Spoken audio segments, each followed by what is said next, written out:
they say that you should never point a gun at anyone because it might be loaded.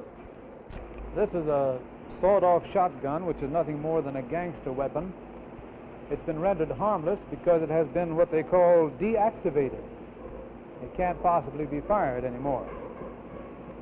Now, the unit that's charged with the responsibility of deactivating weapons such as this, war trophies primarily, is the Alcohol and Tobacco Tax Division of the Treasury Department. And here representing that is Mr. Mac McFarland. Mac, suppose you tell us a little bit about that gadget you have there. Is that a war trophy too? Yes, Mr. Colson. This particular firearm, Mr. Colson, is a Austrian machine gun, 9mm. It's the type of firearm that was brought back to this country at the end of World War II and at the end of the Korean conflict by American servicemen. This particular firearm now is what we call a DWAT. That's a word that was coined by the Internal Revenue Department for a deactivated war trophy. It's a vicious-looking thing, but it's completely harmless now, huh? It is now completely harmless.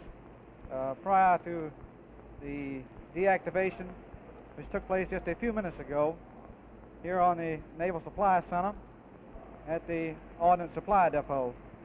Well, now, as I understand it, you boys in the Alcohol and Tobacco Tax Division are the ones who are responsible for gathering these in, and you bring them out here to the Ordnance Depot at the Naval Supply Center where they deactivate them for you. Is that it? That's correct, Mr. Carlson. The Treasury Department has been charged with the enforcement of the National Firearms Act and the Federal Firearms Act. That both has been signed to the Alcohol and Tobacco Tax Division for the enforcement. Well, Mac, how many war trophies such as this would you estimate that there are in our area? Mr. Carlton, we have received information that there are probably several hundred of these type of firearm in the Norfolk area. A lot of these weapons are stored in basements, attics of houses.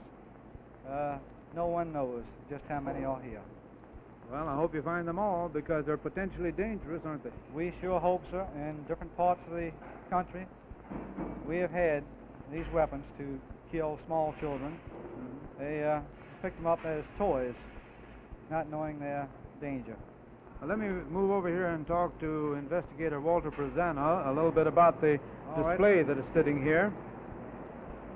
Mr. Brezana is standing over here beside a display that has been set up at the Naval Supply Center. Mr. Brezana, I suppose this is some of the types that you're looking for to be deactivated, right? Yes, on this board we have an exhibit of various types of automatic weapons, machine guns, such as the rising gun, the submachine gun, the Vickers. We're also interested in weapons of an automatic nature, such as a machine pistol, an automatic pistol, a weapon that has an attached stock, or a weapon having an attachment to take such a stock. These weapons are against the law. We're interested in deactivating them. Well, now, what about grenades? Well, although the law in the broad sense of the word doesn't cover the grenade, we'd be glad to cooperate. We'll be glad to take the weapon up and see that it is deactivated. Along these same lines, the bazooka. The bazooka is the property of the United States government. It belongs to the government. Having it is a violation of the laws of the United States. Bring it into us, we'll see that it's returned to the proper authority, and no prosecution will be made. Well, now, there's a penalty involved for keeping a non-deactivated war trophy, too, is there not? Yes, there is. If the violation is uncovered, criminal prosecution can be warranted. It can be a $2,000 fine, it can be 5 years in jail, or it can be both. If you bring your weapon into us, no prosecution is contemplated. The weapon will be deactivated, returned to your home where you may use it as a war trophy or a souvenir to do with as you wish.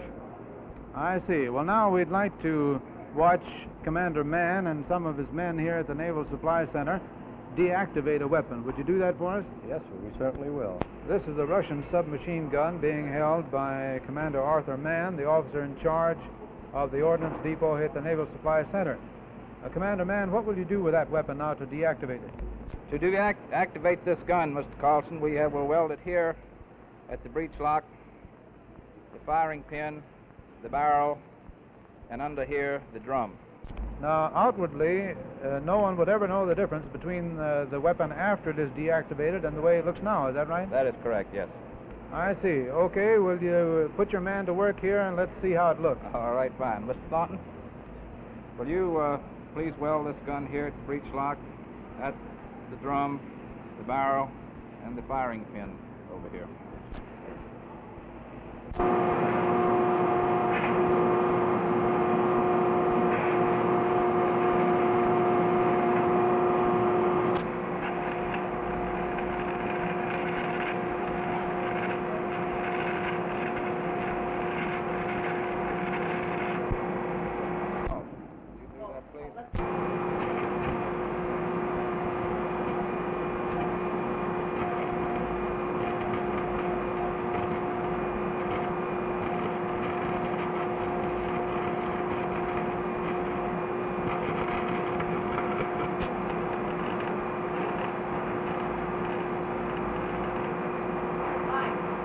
Well, Mr. McFarland, that is now a deactivated weapon, huh? Yes, sir. This is the same weapon which Commander Mann just had. It has now been welded in the breech lock, in the barrel, in the firing pin, and in the drum. However, the outward appearance of the gun is the same. It's a little hot yet, huh? Yes, sir, it is. Still a little hot. However, all mechanism still works. This gun is now a safe war trophy. Right. Well, now, that's the type of thing that you're looking for and that you want people to bring into your office. Where should they bring them? Yes, sir. We are located in room 341 in the post office and courthouse building on Granby Street in Norfolk. All automatic weapons, semi-automatic weapons, hand grenades? Yes, sir, and all rifles over 22 caliber, which has a barrel length of 18 inches or less. And shotgun, sawed-off shotgun. Yes, sir. All right. What's the number again? That is room 341. 341 in the United States Post Office and Courthouse building on Granby Street in downtown Norfolk. That's correct, sir. Thank you very much, Mr. McFarland, for bringing us out here to the Naval Supply Center, to the Ordnance Depot, I believe you call it, right? Yes, sir. And let us watch this operation. Fine. Well, thank you a lot, Mr. Collins. Well, I hope you get a lot of returns on this request. Thank you.